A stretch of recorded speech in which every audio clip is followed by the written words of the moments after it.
Il n'y a pas si longtemps, j'ai décidé de me construire un mantra et je vais vous le révéler dans cette vidéo. Salut, c'est Stéphane. Alors, il y en a peut-être parmi vous qui se demandent carrément qu'est-ce que c'est qu'un mantra. Un mantra, c'est comme un mini poème en fait qu'on se récite lorsqu'on médite. Alors, c'est pas la méditation pleine conscience qu'on connaît tous, c'est plutôt la méditation transcendantale. Donc, c'est un autre courant de méditation. Et donc, le principe de la méditation transcendantale, c'est d'avoir un mantra, donc cette phrase ou ce petit poème qu'on va se réciter tout au long de la méditation. Donc ça permet de garder une petite tâche de fond pour le cerveau, ce qui fait qu'il va moins facilement partir dans des pensées à droite, à gauche, parce qu'il a justement cette diversion, ce mantra à répéter qui l'occupe et qui l'empêche de partir, donc comme je l'ai dit, dans ses pensées.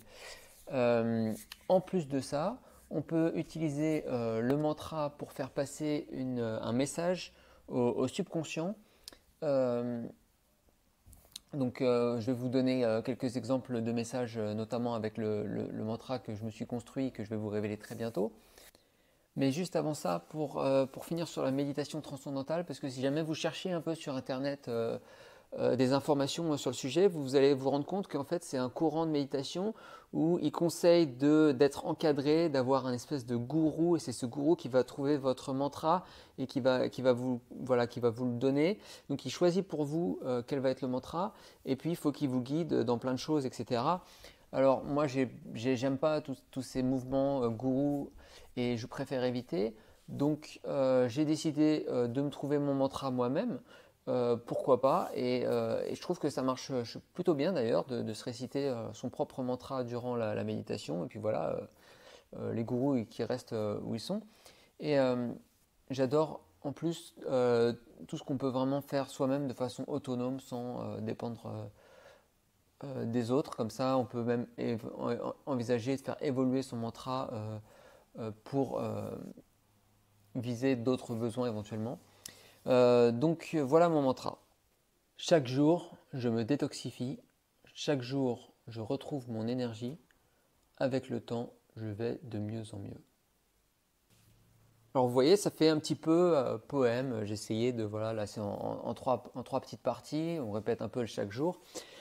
Si on décortique mon mantra, on voit vraiment que j'essaye de mettre une emphase sur la progressivité de la guérison, d'aller mieux, etc. Avec le chaque jour, avec le temps. Donc pour vraiment pas que je me sente impatient et que vraiment voilà, je sache que ça va aller mieux. Il y a vraiment un message positif là-dessus, avec l'énergie, la détoxification, peu importe. Et puis vraiment le progressif. Alors j'ai commencé par chaque jour je me détoxifie parce que en ce moment tout simplement c'est mon contexte. Je suis en train de faire le protocole d'Andrew Cutler qui est de la chélation douce contre les métaux lourds. Donc j'essaye de débarrasser mon corps de métaux lourds, donc je me détoxifie, ça me parle vraiment. Ensuite, chaque jour, je retrouve mon énergie. Donc là, j'essaye de dire à mon corps qu'il a de l'énergie et que ce n'est pas une énergie qui est nouvelle, mais qui est une énergie qui est en moi et qu'il faut que je la puise donc depuis mon essence. Voilà, c'est un choix qui est personnel. Et puis, avec le temps, je vais de mieux en mieux pour dire à mon corps, voilà, même si demain ça va pas mieux, même si après-demain c'est pire, peut-être qu'après-après-demain ça ira enfin mieux. Donc il faut que je n'ai pas d'impatience, il ne faut pas que je m'attende à ce que aujourd'hui ou demain ce soit le top, mais j'envoie vraiment un message à mon subconscient. Avec le temps, progressivement, ça va aller mieux, donc ne t'inquiète pas. C'est pas forcément pour demain et pourtant après-demain ça ira mieux. Donc voilà mon mantra. Alors c'est vraiment le mien, vous pouvez me le piquer si vous voulez, mais je vous encourage à essayer de trouver quelque chose qui vous parle, quelque chose qui marche pour vous. Il y a deux pièges à éviter quand même. Deux. Le premier, c'est que le subconscient ne comprend pas les négations. Donc si vous commencez à dire des choses comme je ne suis pas malade, votre subconscient, lui, est très primitif, donc il va comprendre malade et vous allez envoyer le message malade à votre subconscient. Donc pas de négation, Donc je vais bien, je vais mieux, je guéris, j'ai de l'énergie, mais voilà, pas de je ne suis pas malade, etc. Euh, Deuxièmement, et ça c'est tout aussi important, ne pas demander l'impossible. Si vous dites à votre corps aujourd'hui je suis en super super forme, rien ne m'arrête, et que en réalité vous êtes presque cloué au lit, que vous ne pouvez rien faire, vous allez envoyer un message complètement contradictoire à votre subconscient et il ne va pas comprendre et ça va clasher et ça va bugger à l'intérieur. Donc c'est pour ça que j'encourage plutôt à avoir des messages qui soient légers, qui soient plausibles, donc qui tirent vers le haut, qui soient encourageants, qui soient positifs, mais qui soient plausibles, qu'on n'aille pas dire qu'on n'avait pas décroché la lune alors que voilà, on est au fond du gouffre. Donc voilà un peu comment s'adresser à son subconscient.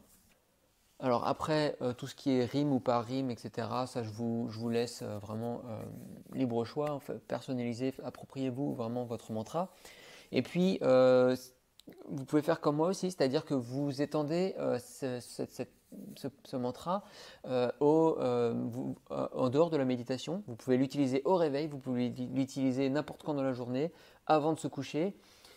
C'est vraiment quelque chose qui, plus vous utilisez, plus vous allez vous reprogrammer positivement et donc vous tirer vers le haut. Donc je pense que c'est vraiment super. Vous pouvez également utiliser les mantras ou assimiler, c'est-à-dire même si vous avez un poème que vous connaissez par cœur, ça peut vous servir de mantra.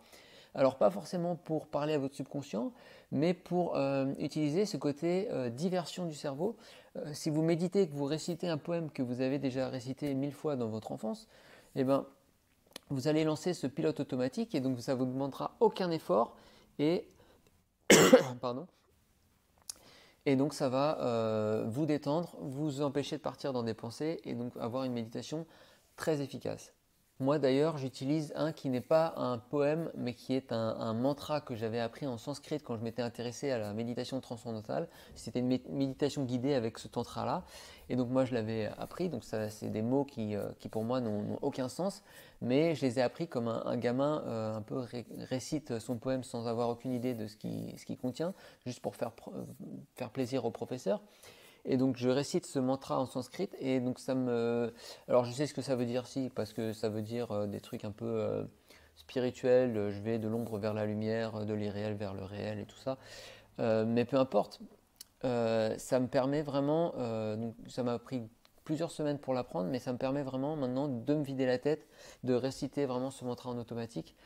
Donc j'alterne moi entre ce mantra que je connais bien en sanskrit et ce nouveau mantra en français qui lui en plus a l'intérêt de parler à mon subconscient. Donc je vous encourage vraiment à essayer toutes ces astuces et à voir comment ça marche pour vous. Allez, salut! Et puis n'hésitez pas à me communiquer dans les commentaires le mantra que vous avez trouvé. Ça me ferait vraiment plaisir de voir un peu quelles sont vos inspirations.